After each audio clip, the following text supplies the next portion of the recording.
10 बजे से लेकर 11 बजे के बीच में उपस्थित हूँ आप सबके सामने। आज जिनकी कुंडली लेकर के आया हूँ, ये कुंडली आई है खड़गपुर, वेस्ट बंगाल। 25 जून 1999 सुबह 8:45 शुक्ल द्वादशी को इनका जन्म होता है। मतलब शुक्ल पक्ष में जन्मे होने से व्यक्ति बड़ा सुंदर होता है और द्वादशी तिथि के जन्मे होने से धनवान बना रहता है। पर धन ही नहीं, सिर्फ उसका मन भी बहुत नियंत्रित होता है और बहुत सारी चीजें मिलती हैं। शुरू करेंगे आज का कार्यक्रम। कहीं नहीं जाना है, बिल्कुल बन के रहिएगा। सबसे पहले बताऊंगा मनुस्मृति की बात, उसके बाद बताऊंगा पंचांग, उसके बाद बताऊंगा आपको इनकी कुंडली की 5 महत्वपूर्ण और अच्छी बातें, उसके बाद इनकी कुंडली में ग्रह स्पष्ट और फिर आगे इनकी कुंडली का विश्लेषण। आइए शुरू करते हैं। भगवान मनु ने अपने आदि ग्रंथ मनुस्मृति में मन को बेकाबू बताया है। उन्होंने कहा कि मन बड़ा बेकाबू रहता है। अगर इस पे नियंत्रण नहीं रखा जाए तो ना तो इस पे वेदाध्ययन का कोई प्रभाव पड़ता है और ना तो उसे साधा जा सकता है और ना तो खूब यज्ञ अनुष्ठान आदि का भी कोई इस पे असर नहीं होता जब तक इस पे नियंत्रण यानी कि लगाम न लगाया जाए। एक सफल व्यक्ति वही होता है जो मन रूपी घोड़े को अपने इच्छा शक्ति को ऐसे रोक करके और उसको सुखद यात्रा दिलाता है। सुखद का अर्थ वो नहीं जिससे उसे सुख हो, सुखद का अर्थ वो जिससे परम लक्ष्य को प्राप्त करके सुख की प्राप्ति की जा सके। तो भगवान ने यहां बात कहते हैं कि मन को सदैव ही नियंत्रित रखने की आवश्यकता होती है। ये बड़ा बेकाबू होता है और भटकता ही रहता है, ऐसा उन्होंने कहा। आइए अब इनकी कुंडली में मैं आपको सबसे पहले पंचांग से परिचय करा देता हूं। इनका जन्म ज्येष्ठ माह में होता है, जिससे जन्मा व्यक्ति धनवान होता है और धन बचाने में माहिर होता है। दक्षिणायन में ज्येष्ठ माह के बाद वर्षा ऋतु दक्षिणायन, ज्येष्ठ का प्रभाव अंतिम था, वर्षा ऋतु का आरंभ। इस वजह से यहाँ पे जो समय है इनका वर्षा ऋतु के कारण मन में बहुत सारे प्रश्न बनते हैं और बेवजह वो भटकता भी रहता है। शुक्रवार को जन्मे होने से व्यक्ति भोगी और ऐश्वर्यशाली, और इतना ही नहीं व्यक्ति दानी किस्म का भी होता है। विशाखा नक्षत्र में जन्मे लोग दुखी नहीं होते, वो सदैव प्रसन्नता से अपना काम करने वाले, ब्राह्मणों के पूजक और बहुत सारे विषयों के जानकार होते हैं। सिद्ध योग में चीजें जैसे नाम इसका है सिद्ध, वैसे व्यक्ति सिद्ध करता है। जो भी उसको काम दिया जाएगा वो उसका काम वो सिद्ध करता है। शूद्र वर्ण और राक्षस गण के होने के कारण व्यक्ति में प्रभाव के आधार पर अगर बात करेंगे तो तामसिक प्रवृत्ति ज्यादा होती है और राजसिक और तामसिक प्रभावों से वो युक्त रहता है। मतलब सब खुद पे ही रखना चाहता है, सारी चीजें खुद पे ही खर्च करना चाहता है और उसकी कोई भी एक मनसा जब पूरी नहीं होती तो उसे बड़ा विचलित होते हुए देखा जाता है। इनकी कुंडली में शूद्र वर्ण और राक्षस गण के होने से स्वभाव में, विचारों में तामसिक प्रवृत्ति ज्यादा देखने को मिलेगी। कलयुग में तमस तत्व की प्रधानता ज्यादा हो जाती है।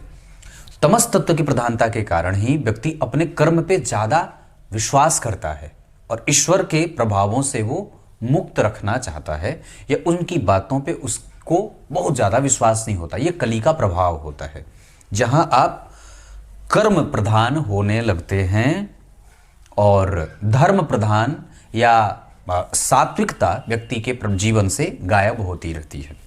ऐसा ये कली का प्रभाव।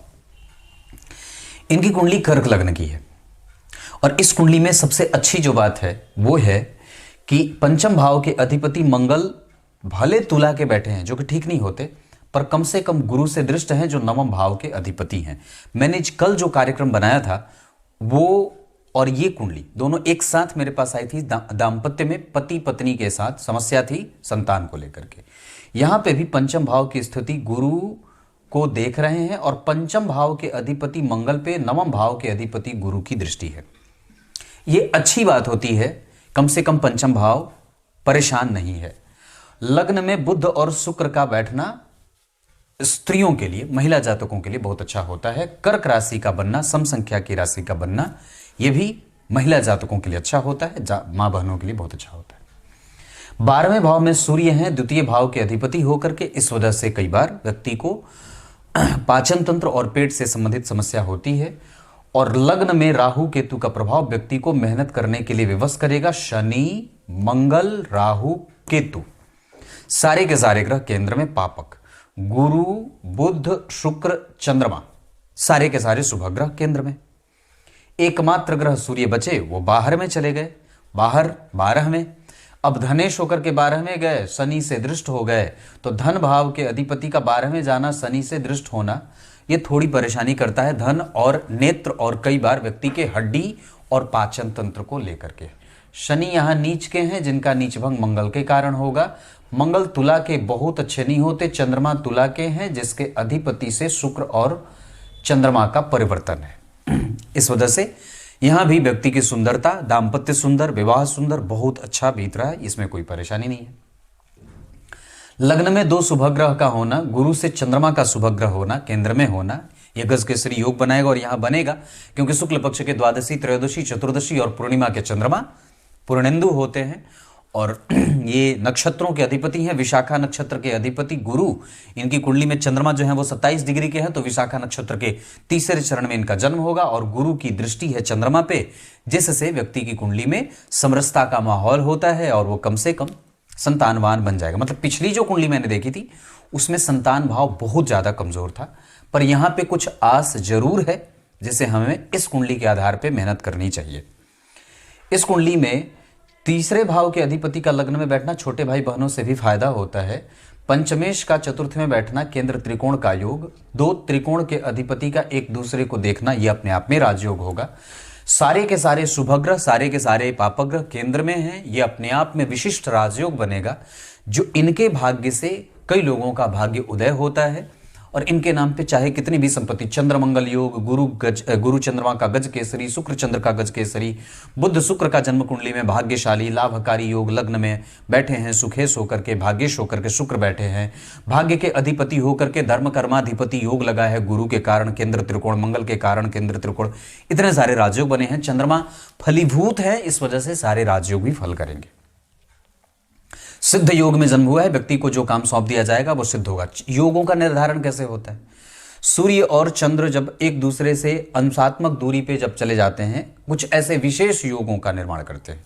जब एक खास अंश पे चले जाते हैं तो वो विशेष योगों का निर्माण करते हैं, जब वो कुछ अच्छे अंश पे नहीं जाते तो दुर्योगों का निर्माण करते हैं, और जब अच्छे अंशों पे चले जाते हैं तो सिद्ध योगों का निर्माण करते हैं। इनका जन्म सिद्ध योग में हुआ है, जिससे व्यक्ति जो भी काम उसको दिया जाता है वो सौंप लेता है, ले लेता है और उसे जो सौंपा जाता है। चंद्रमा यहां भी वर्गोत्तम होंगे। सूर्य मित्रवत हो रहे हैं, यहां सूर्य मित्रवत तो नहीं थे पर फिर भी ठीक है। यहां पे पंचम भाव के अधिपति के ऊपर सूर्य की दृष्टि और राहु की दृष्टि है, शुक्र 12 में, ये अच्छा होता है। गुरु की दृष्टि पंचम भाव पे, पर शनि की दृष्टि जन्म कुंडली में लग्न पे जा रही है जो कि थोड़ी कमजोर होगी, और यहां पे भी पंचम भाव को शुभकर्त्री बुध और चंद्रमा का लगा है। इसका अर्थ है कि ये कुंडली संतान के मामले में ज्यादा ठीक है। सूर्य राहु यहां बैठे हैं, गुरु चंद्रमा का सप्तम भाव व्यापार योग बढ़िया बना है, बुध पंचम भाव में, कारोबार में व्यक्ति का दिमाग उतना लगता नहीं है।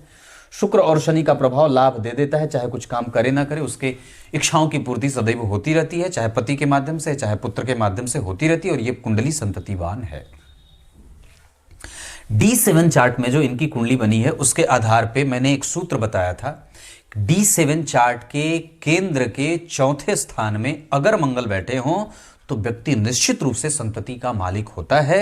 अगर D7 चार्ट के केंद्र में मंगल की राशि बन जाए तो भी व्यक्ति संततिवान होता है। इनकी कुंडली में अगर ये मंगल तुला के नहीं बैठे होते तो सिर्फ और सिर्फ इनके भाग्य से ही संतान की प्राप्ति हो जाती। अगर आपको गर्भाधान की कोशिश करनी है तो गर्भाधान समुचित और शुभ मुहूर्त में किया जाए तो आधान काल बड़ा मायने रखता है। ज्योतिष शास्त्र में जन्म का समय गर्भ क्षेत्र से स्वतंत्र होने का ही नहीं लिया जाता।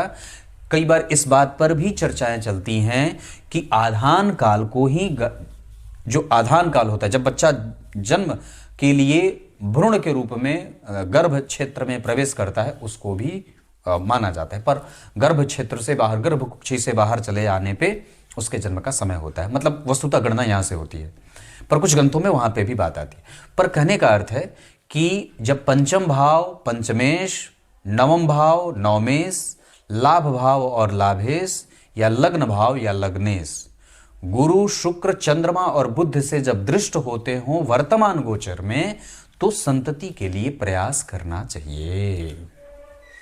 या जब चंद्रमा के ऊपर या आपकी कुंडली में जब मंगल हैं, जब ये गुरु से दृष्ट होंगे गोचर में, तब आप उस महीने में संतान की कोशिश कर सकते हैं। क्लियर है? और गर्भाधान की कोशिश करेंगे तभी इस कुंडली को संतति से युक्त बनाया जाएगा। ये इतनी बातें हैं।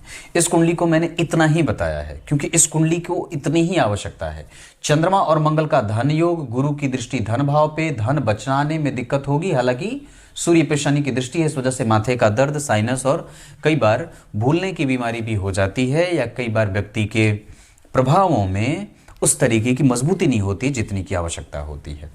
ये मैंने इतनी बात बताई। लग्न जो बैठा है वो बहुत अच्छा बैठा है। सम संख्या की राशि में सम ग्रहों का बैठना, जिस राशि में राहु बैठे उस राशि का अधिपति केंद्र में है। चंद्रमा और मंगल दोनों बलवान होंगे, मंगल थोड़े कम, चंद्रमा ज्यादा। चंद्रमा के ऊपर शनि की दृष्टि, मंगल का प्रभाव राहु और केतु से मध्य में, इस वजह से चंद्रमा, हालांकि उनके पास पक्ष का बल है, इस वजह से घबराने जैसी कोई बात नहीं है। और निश्चित रूप से नियमित तौर पे व्यक्ति के पास धन आता रहेगा और वो संपत्तिवान बना भी रहेगा। नौमेश शनि के साथ हैं, नवम भाव पे राहु की दृष्टि, लाभेश लग्न में राहु के संग, इस वजह से व्यक्ति कई जगह से पैसे कमाता है। और भाग्य भाव पे राहु और शनि के प्रभाव के कारण, पंचमेश पर शनि के प्रभाव के कारण, केंद्र में शनि मंगल राहु केतु के बैठ जाने के कारण व्यक्ति के जीवन में उत्कट मेहनत की आवश्यकता होती है और वो मेहनत करना पड़ता है। क्लियर है? अब क्या बताऊं, इस कुंडली में स्वास्थ्य मतलब छठवें भाव के अधिपति दशम में बैठे हैं शनि के साथ, जो इस कुंडली के मार्गेश सप्तमें षष्ठमें सोते हैं। इस वजह से कमर दर्द, कमर की समस्या के साथ गुदा और लिंग का क्षेत्र, लिंग मूल का क्षेत्र और कई बार नाभि का क्षेत्र, पेट का क्षेत्र, कमर का क्षेत्र, ये तीनों भाव परेशान होते हैं। गैस्ट्रिक पेशेंट व्यक्ति को होते देखा जाता है। करियर कई बार बढ़ते बढ़ते रुक जाता है या करियर में कभी कभी मतभेद बना रहता है। गुरु और शनि के कारण वहां पे शनि का नीच भंग हुआ है, इस वजह से व्यक्ति टैक्स असिस्टेंट, टैक्स कलेक्टर या लॉयर या लॉ ऑफिसर या कई बार वो मैनेजमेंट वगैरह में भी अच्छी खासी डिग्री हासिल करके उससे अपना क्षेत्र बना सकता है। चंद्रमा विशाखा के बहुत बढ़िया, मंगल अपने नक्षत्र के 3 डिग्री के हैं। आपको अपनी कुंडली में मंगल को बल देना है। हनुमान चालीसा का पाठ करिए, सुंदरकांड का पाठ करिए, बजरंग बली को लाल पुष्प की माला अर्पित करिए और विधिवत हनुमान चालीसा का पाठ महीने के किसी एक मंगलवार को अधिक संख्या में करके अनुष्ठानिक स्वरूप दें। लग्न में 4 डिग्री के बुध बैठे हैं पुष्य नक्षत्र में, नक्षत्र के अधिपति शनि इस कुंडली में दशम स्थान में हैं। गुरु के साथ नहीं बैठे होते तो भी अच्छे होते, क्योंकि नीच के भी शनि दशम स्थान में खराब नहीं होते हैं। राहु 19 डिग्री के हैं, अवस्थागत उनकी स्थिति बहुत अच्छी है। बुध की दशा 2024 के दिसंबर से आ रही है, जो आपकी कुंडली के लिए बहुत अच्छी नहीं होती है। अगर कोशिश करें 2024 के दिसंबर के पहले संतति हो जाए तो ज्यादा बढ़िया रहेगा। मैंने गोचर में आपको जो बात बताई, पंचम भाव के अधिपति पे गोचर वसात जब कभी भी गुरु की दृष्टि, चंद्रमा की दृष्टि, शुक्र की दृष्टि या बुध की दृष्टि पड़ जाए तो संतति के मामले में आगे बढ़ सकते हैं। शुभ ग्रह से जब पंचम भाव या पंचमेश आच्छादित होते हैं तो संतति में लाभ प्राप्त होता है। इतनी सारी चीजें मैंने बताई आपको, और भी मैं कुछ एक्स्ट्रा अलग से उपाय दे दूंगा आपके व्हाट्सएप पे, वो आप थोड़ा सा कर लीजिएगा। इस कुंडली के लिए विशाखा, भरणी, अश्विनी, पुष्य और श्रवण नक्षत्र किसी भी कार्य को करने के लिए अच्छे रहेंगे। इस कुंडली के लिए धन कमाने के लिए पश्चिम और उत्तर की दिशा बहुत अच्छी रहेगी, 5 अंक अच्छा रहेगा। इस कुंडली के लिए वृश्चिक और मीन की राशियां अच्छी रहेंगी। ये कुंडली कर्क राशि की है। लग्नेश का चतुर्थ स्थान में गुरु से दृष्ट होना असंख्य प्रकार के राजयोग बनाएगा, जिसमें 2-2, 3-3 प्रकार के चतुस्सागर नामक राजयोग भी बनेंगे। हालांकि सप्तम स्थान में केतु के को खाली ही समझूंगा, पर फिर भी सारे के सारे ग्रह केंद्र में बैठे हैं, ये अपने आप में बहुत ही सहिष्णु बात होती है, बहुत अच्छा होता है।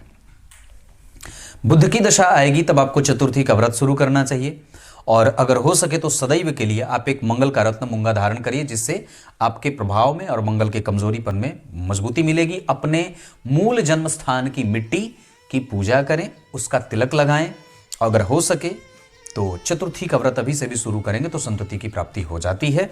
मैंने कल भी आपको कुछ उपाय बताया था। इतनी सारी चीजें हैं। तब तक के लिए बहुत बहुत नमस्कार।